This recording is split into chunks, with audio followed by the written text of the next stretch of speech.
Golfers, you are here to decrease your elbow pain in 5 minutes or less. And I'm Billy Troy, I'm a golf physiotherapist and a golf fitness trainer based in Australia. I have an online business helping golfers all around the world just like you to improve movement, decrease pain, and drop their scores. And in my past experience, I've worked for the Australian PGA Tour, I've written for golf magazines, and I've helped thousands of clients just like you improve their bodies. And golfers, if you want my free mobility plan, make sure to like, subscribe, and comment mobility program down below, and I'll send you my free guide. And golfers with elbow pain, there are two major areas you're likely feeling it. So firstly, it's going to be on your lead side, on the outside of the elbow. This is what we call tennis elbow or lateral epicondylitis, which basically means inflammation of the muscles as they attach up from the wrist into the insertion point here.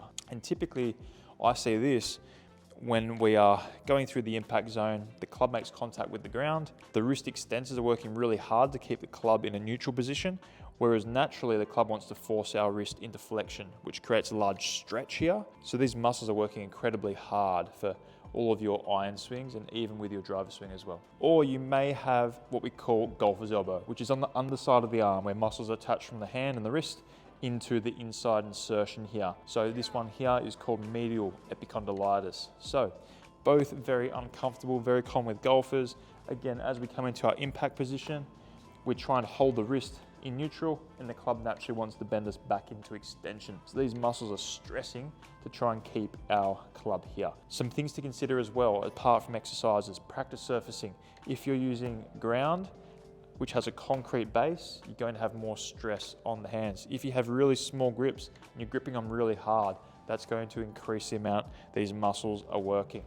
And technique, if you are someone that releases the club really hard, if you're someone that chicken wings, if you're someone that hits a lot of fades, these things are all going to affect your release patterns. So let's take you through this exercise flow that you can do in 5 minutes or less. Alrighty golfers, we're going to improve your wrist mobility. Firstly, we're looking at good flexion.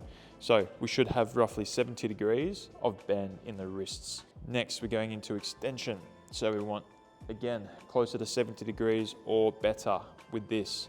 And these are going to obviously rely on our muscles being flexible. Here, I'm stretching the extensors. Here, I'm stretching the flexors. So to stretch both of these, we're going into a press stretch, 30 seconds each here, then reverse press stretch, stretching these agonist and antagonist muscles. Next, we want really good supination. I should have 90 degrees of turn, so my palms are facing up towards the ceiling, and then the same down this way.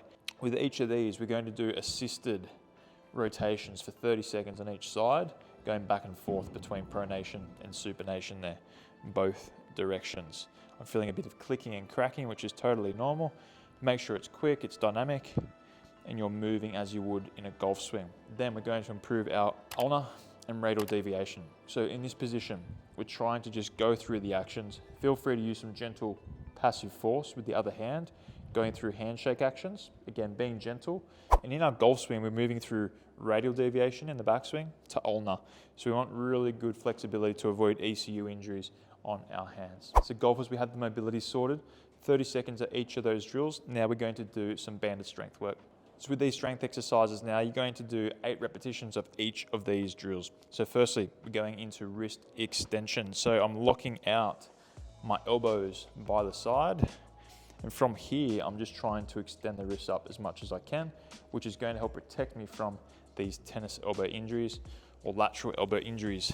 Then we're doing the reverse. There's not much movement here in flexion, so don't try and flex the elbows. We're just trying to really lock in the biceps and really focus on our wrist flexor muscles here, which will help protect you from the nasty golfer's elbow. It's such a tender spot. Then we're going into both supination and pronation. Here, I've got my thumb wrapped in the band. What I'm going to do here is resist. So I'm turning down. I'm training my pronation here, which will help when it comes to lateral elbow pain and also mitigate any wrist and hand injuries as well. Then we're going the other way. So we're trying to supinate here. So from here, I've got my thumb wrapped in again. I've made a bit of a loop. I've wrapped in my hands on the bottom, almost like a boxer's glove. And from here, I'm trying to actively supinate here, which will help me with, again, building strength up through both the extensor muscles and the supination muscles here. So we want to try and bulletproof our hands so that when we're swinging, at 70, 80, 90, 100 miles or more, that the wrists are strong and protected. Then we can't forget our little muscles, our radial deviators and ulnar deviators. So here, thumbs up equals radial deviation. I'm strengthening here through the top of my forearm. And then lastly, over the head, bam there. And I'm trying to do this small movement, which is ulnar deviation. There's not much movement. My arm wants to extend. That's not what we're focusing on.